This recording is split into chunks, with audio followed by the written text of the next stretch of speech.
Hello' everyone মোৰ অন্য এটি ভিডিঅ'লৈ আপোনালোক সকলোকে স্বাগতম জনাইছোঁ আৰু আজি বনাবলৈ লৈছোঁ তিল চিকেন। তিলখিনি প্ৰথমে ভালকৈ ধুই ল'লোঁ, তাৰপিছত অলপ সময় ভাজিব লাগিব যেতিয়ালৈকে তিলৰ গোন্ধটো নোলায়। এয়া মিঠাতেল দিছোঁ, মিঠাতেলতে পিঁয়াজ দুটা কাটি দিলোঁ। একদম চিম্পুলকৈ বনাম, তাত একো নিদিওঁ মই। এয়া হালধি নিমখ দি দিলোঁ ইয়াতে।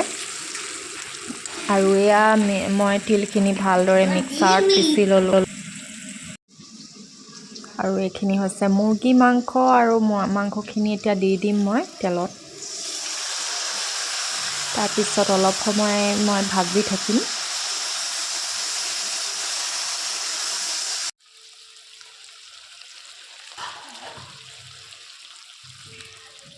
ইয়াত তিল লৈছোঁ মই, মাংসৰ পৰিমাণ অনুসৰিহে লৈছোঁ। তিলখিনি আধা কাপতকৈ কম লৈছোঁ।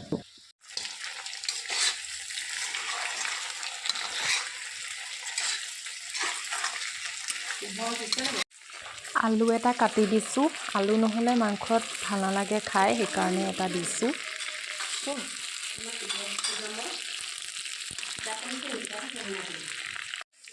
মাংসখিনি অলপ ফ্ৰাই হোৱাৰ পিছত যেতিয়া তেল এৰিছে, এয়া মই আদা নহৰু জিৰা ধনিয়া আৰু গোটা জালুক দি দিছোঁ। বা তাতকৈ বেছি মই একোৱেই দিয়া নাই।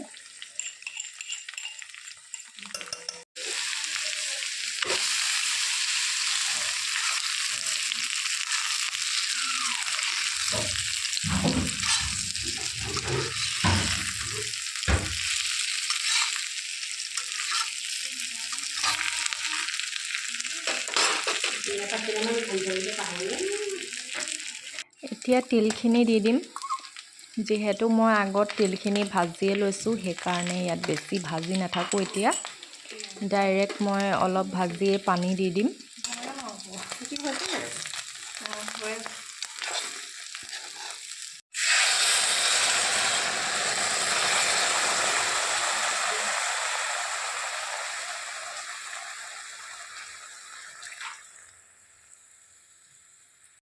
এয়া উতল আহিছে, উতল অহা অলপ পিছতে মই বৰ বেছি পানী থকাও নকৰোঁ, বৰ বেছি একেবাৰে শুকানো কৰি নেপেলাওঁ।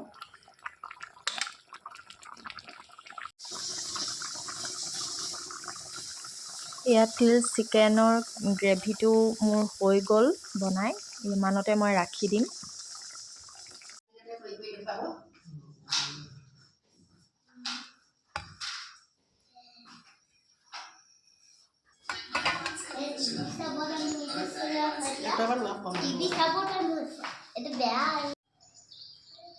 এয়া আমাৰ ঘৰৰ ফুলনি বাৰীখন আপোনালোককো আজি দেখাওঁ বুলি ভাবিলোঁ। আগত এটা ভিডিঅ' দিছিলোঁ মই আমাৰ ঘৰৰ ফুলনি বাৰী। সেইটো ভিডিঅ' আপোনালোকে নাই চোৱা যদি চাব। আৰু এতিয়াও ধুনীয়াকৈ বোলো আপোনালোকক দেখাওঁ বুলি ভাবিলোঁ আকৌ এবাৰ।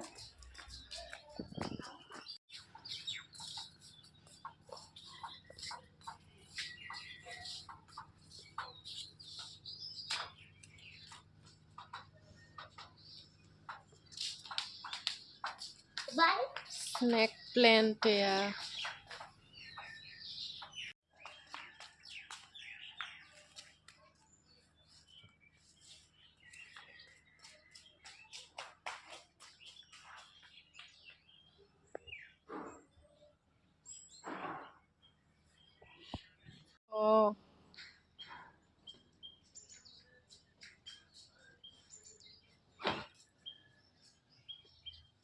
অকণমানটো ঘৰলৈ গ'ল।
এইজোপা আছে একদম মই প্লাষ্টিক ফুল বুলি ভাবিছিলোঁ, একদম ৰিয়েল ফুল হয়, বৰ ধুনীয়া লাগিছে দূৰৰ পৰা দেখি।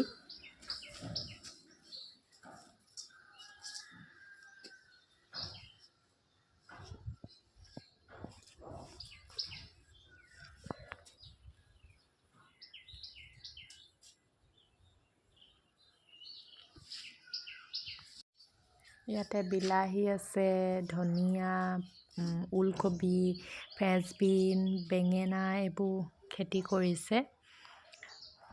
মধুৰি গছো আছে, আমৰ গছ, কলগছ।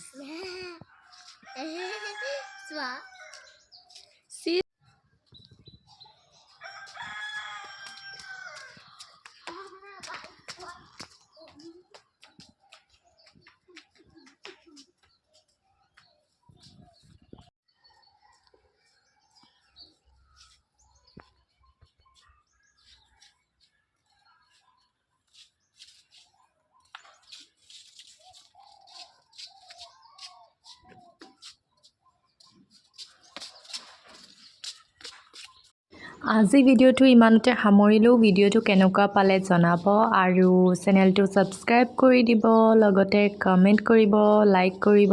Bye bye.